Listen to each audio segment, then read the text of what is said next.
Let's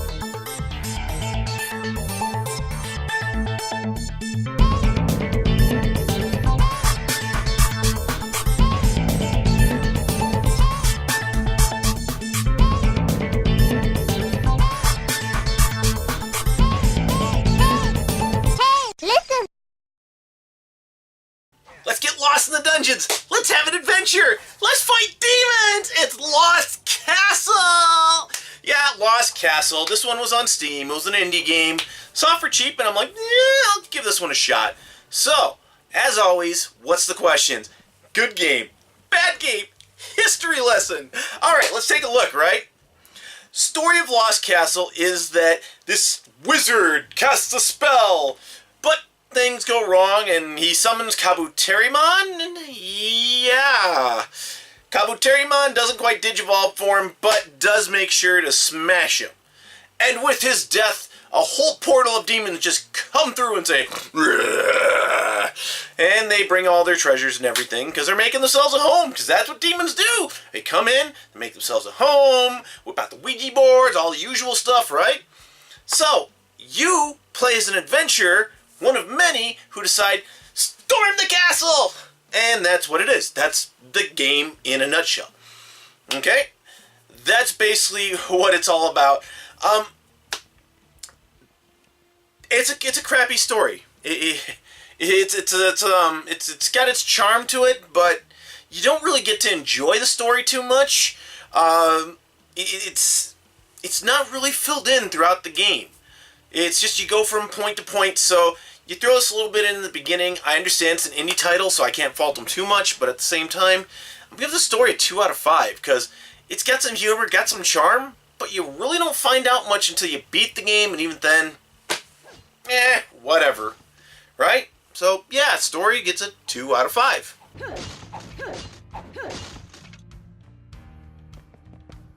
But then let's talk about the gameplay, because that's really what this one is about.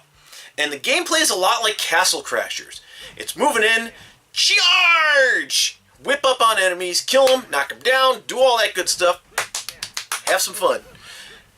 It works. It's your standard hack and slash beat 'em up type game, except with weapons, and each weapon has a charged ability or special ability that allows you to do something a little bit more. You've got some item management, but treat it more like a brawler than anything, because it is a lot more fun that way. Now, as you're going through the levels, there's going to be different paths you can take in some points. There's going to be gates to unlock, some things to do. But you always end up back at the same place when you die. You always end up back at the beginning. The gameplay is competent, because it does feel much like just your standard beat-em-up brawler-style game. There's just not a whole lot to it. And it does that very competently. Competent. The thing that gets me, though, is that because your characters are randomized, so when you respawn, you can respawn as pretty much anyone. That sucks! Because I can end up with something that is utter crap, and I'm screwed because I don't know how to use this weapon. Or this weapon just sucks! And I'm like, gee, George, I'm going to turn around and take it from these enemies because they're gonna nail me in the back. You know, it's just, I wish they would have given you some more choice. But despite this, they do actually help you a little. And what I mean by that is they basically say, okay, yes, you are respawning, but as you level up, you get points that you can dump into skills. Either you can buff your character, or you can buff your start point. And if you buff your start point, you can actually get choices of up to like 2 different weapons, and you can get some other options available to you to help you.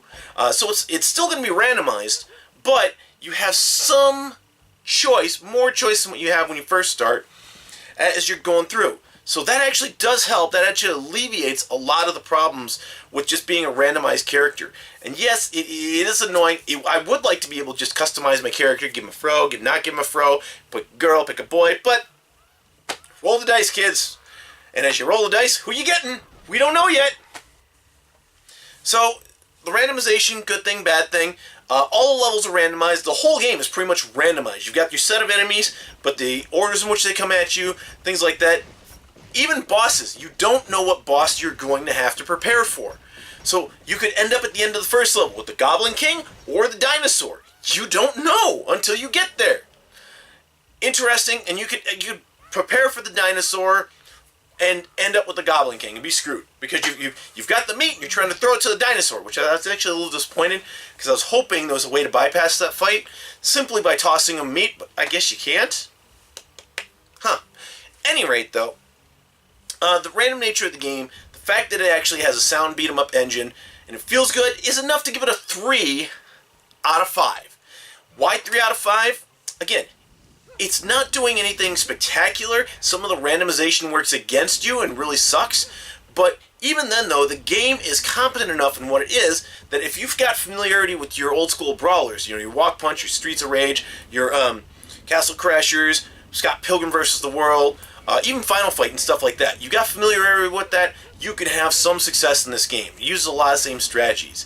Just no throwing, by the way. Not that I've found. So, yep, 3 out of 5.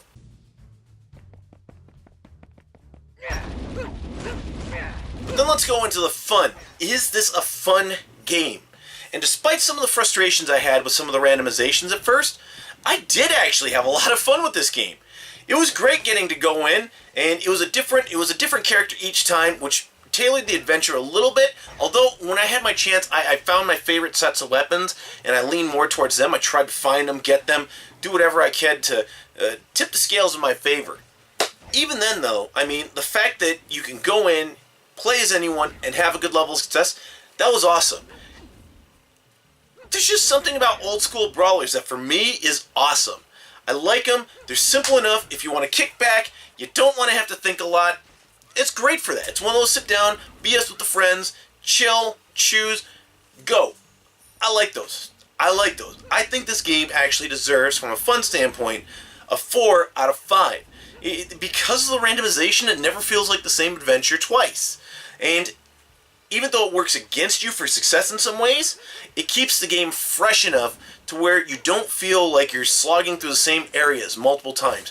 And yes, sometimes it can get too easy because it randomizes in your favor. Sometimes it can get hard because it randomizes against you. But still, it's fun enough to keep you playing. So again, 4 out of 5.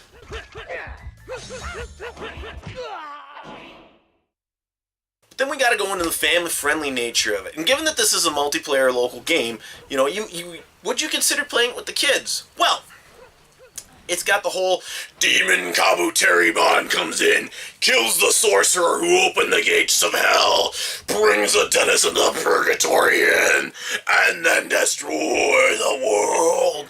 Okay, yes, obviously you've got that going on for it. So very demonic theme right there off bat. You also have magic usage, weapon usage, some firearms and stuff like that. And, of course, you've got mythological creatures from all over, ranging from goblins, dragons, and so forth. Issues with any of that. Obviously, you wouldn't want your kids to play it.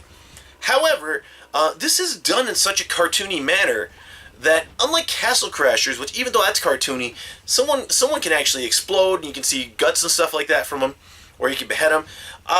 Unlike stuff like that, it does keep it cartoony enough to where when an enemy dies, no matter how they die, they usually get the X in their eye, which is like the I'm dead, you know, which is okay, sure. So they do stuff to keep it tame, and that actually is a benefit in my book here. So that does actually raise it a little bit to a 3 out of 5 because it is family friendly enough. I would actually play this one with my kids. It's not too bad. To the point where, hey, it makes things, would make things actually bad influences, you know? You don't want games to be bad influences on your kid if you're playing them. But yeah, so again, 3 out of 5.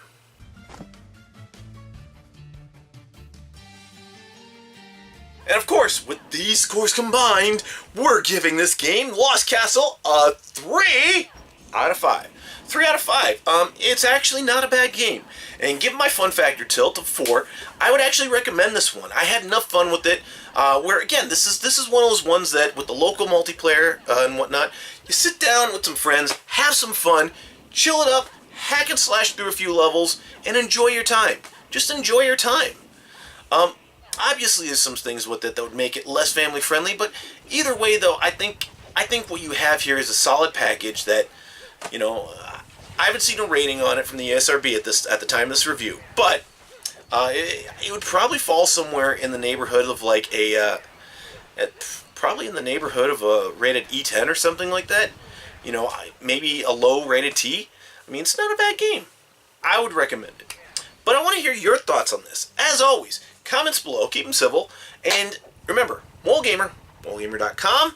Like, subscribe, comment, and share. Support link below helps me out the most. Remember to make your Amazon purchase through that. And yeah, we can helps us pay the bills around here. We look forward to catching you next time with the next review. Thanks again for watching. Yeah.